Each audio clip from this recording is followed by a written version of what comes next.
Shalom dan salam sejahtera buat kita semua. Yang terhormat Ibu Murni dan teman-teman sekalian yang terkasih, puji Tuhan saat ini kita masih bisa melakukan presentasi dan diskusi secara online.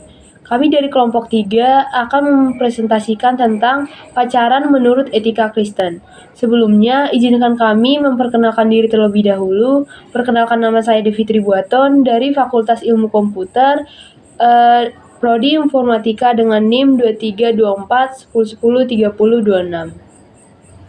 Shalom semuanya, perkenalkan nama saya Senja Tono dengan NIM 232010101087 dari Fakultas Kedokteran dengan Prodi Pendidikan Dokter. Halo, perkenalkan nama saya Michael Lawrence Napitupulu dengan NIM 231910201039 dari Fakultas Teknik dari Prodi Teknik Elektro. Perkenalkan, nama saya Hotnida Delima Sihotang dengan NIM 232110101060. Saya dari Fakultas Kesehatan Masyarakat dengan program studi Ilmu Kesehatan Masyarakat. Perkenalkan, nama saya Stephen Kurniawan dengan NIM 232410103045 dari Fakultas Ilmu Komputer asal Prodi Informatika. Perkenalkan, nama saya Elizabeth Abrisela Putri dengan NIM 232110101144 dari Prodi Kesehatan Masyarakat, Fakultas Kesehatan Masyarakat. Pacaran menurut etika Kristen. Kami memilih topik ini dengan tujuan untuk memberi informasi kepada teman-teman sekalian bagaimana pacaran menurut etika Kristen. Masa remaja adalah masa yang indah. Mengapa dikatakan indah? Karena pada masa-masa inilah seorang remaja akan mengalami perubahan-perubahan dalam dirinya. Secara biologis, seorang remaja putri akan mengalami haid dan beberapa bagian tubuhnya mulai menonjol dan sebagainya. Sedangkan seorang remaja putra akan mulai tumbuh jenggot dan jakun, suara mulai membesar dan perubahan-perubahan lainnya. Pada masa ini jugalah seorang remaja akan mengenal dan mengalami yang namanya cinta monyet. Apa itu cinta monyet? Apa itu pacaran? Apakah orang Kristen boleh berpacaran? Bagaimana sih pandangan agama Kristen terhadap pacaran?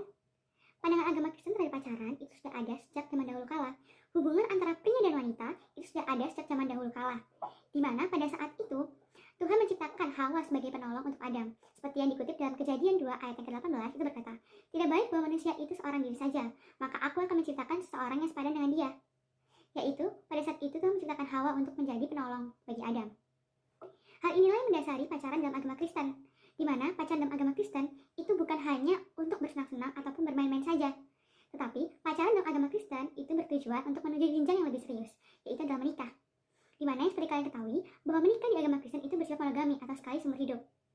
Selain itu, Tuhan juga menyebutkan di Kejadian 2 ayat yang ke-24 bahwa seorang laki-laki akan pergi meninggalkan ayah dan ibunya untuk bersatu dengan istrinya. Mereka bukan lagi dua menjadikan satu daging. Yang dimana seorang laki-laki akan pergi meninggalkan ayah ibunya dan dia akan menikah dengan istrinya. Dan mereka bukan dua orang lagi, mereka satu. Nah, oleh sebab itu kita perlu menyeleksi calon pasangan hidup kita. Nah, salah satunya itu adalah dengan pacaran ini. Pacaran dapat menjadi awal pengenalan bagi kita terhadap seseorang calon pacar kita yang merupakan nantinya akan menjadi calon bakal suami kita. Yang dimana pacaran juga dapat mengetahui apakah orang ini benar-benar sesuai dengan kriteria kita dan juga sesuai dengan kehendak Allah dalam hidup kita. Nah, selain itu diperjelas lagi di dalam Matius yang ke-19 ayat yang ke-5 sampai yang ke-6, yaitu adalah bahwa seorang laki-laki akan pergi meninggalkan ayah dan ibunya lalu akan bersatu dengan istrinya. Mereka bukan dua melainkan satu. Dan apa yang sudah dipersatukan Tuhan tidak dapat dipisahkan oleh manusia. Yang dimana kita benar-benar perlu sangat-sangat mendengarkan perintah Tuhan dan juga mendengarkan suara hati Tuhan. Apakah orang yang menjadi pacar kita saat ini itu merupakan orang yang berasal dari Tuhan atau bukan? Karena nanti ketika kita sudah menikah dan berjanji di hadapan Tuhan, maka orang inilah akan menemani kita sampai mau memisahkan dan tidak diperkenankan untuk bercerai di agama Kristen. Oke, sekarang saya akan membahas tentang definisi pacaran. Dalam Kamus Besar Bahasa Indonesia mendefinisikan bahwa pacaran adalah sebuah hubungan yang dijalin oleh seorang perempuan dengan lelaki. Di dalamnya ada rasa kasih dan sayang satu sama lain. Sedangkan berpacaran dalam tanda kutip memiliki arti berkasih-kasihan, bercinta, atau bersuka-sukaan. Jadi di sini membutuhkan satu orang perempuan dan satu orang lelaki. Sini. Itu definisi pacaran.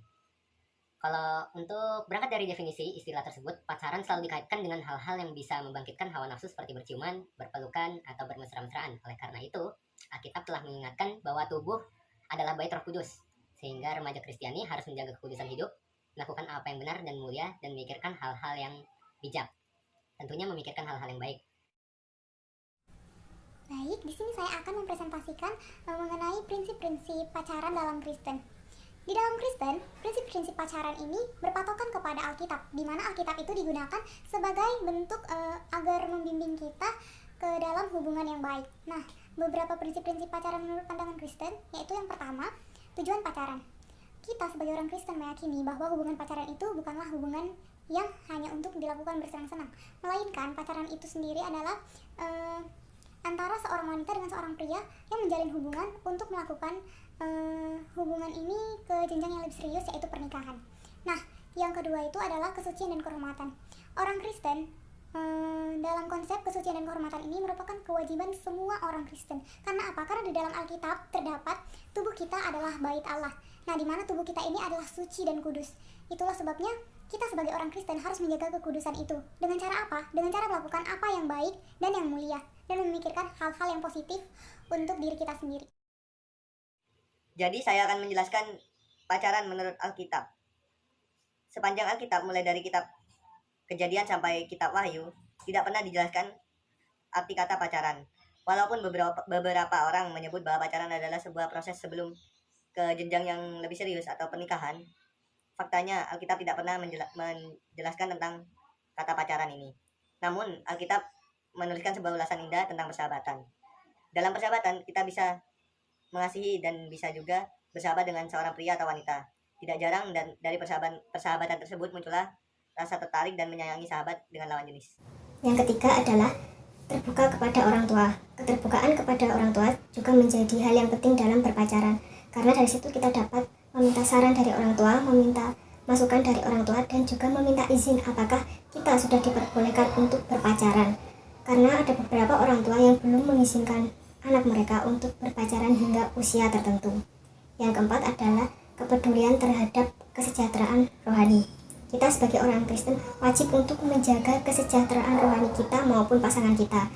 Kita juga harus menghindari hal-hal yang negatif yang dapat merusak kesejahteraan rohani pada diri kita, dan juga kita harus lebih memperkuat rohani kita dengan cara lebih mendekatkan diri kepada Tuhan, dan juga saling memberi motivasi satu dengan yang lainnya, dan selalu mengingatkan jika kita ataupun pasangan kita melakukan hal-hal yang negatif atau hal-hal yang kurang berkenan di hadapan Tuhan. Yang kelima adalah kepedulian terhadap emosi dan mental. Kesehatan mental dan juga pengendalian emosi sangat penting dalam berpacaran. Baik kita maupun pasangan kita juga harus saling mengingatkan jika dari kita ada yang sudah terbawa emosi, maka kita harus menenangkan satu sama lainnya.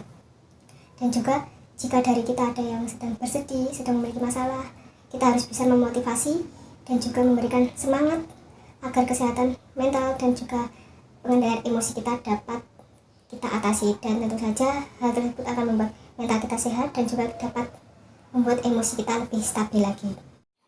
Lalu di sini ada komitmen terhadap kesetiaan dan monogami.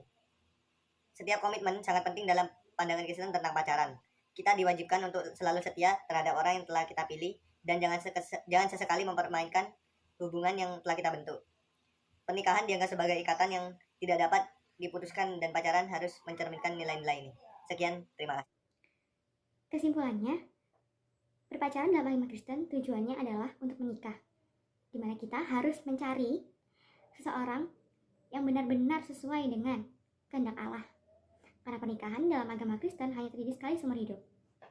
Dan apa yang sudah dipersatukan Tuhan tidak dapat diceraikan oleh manusia.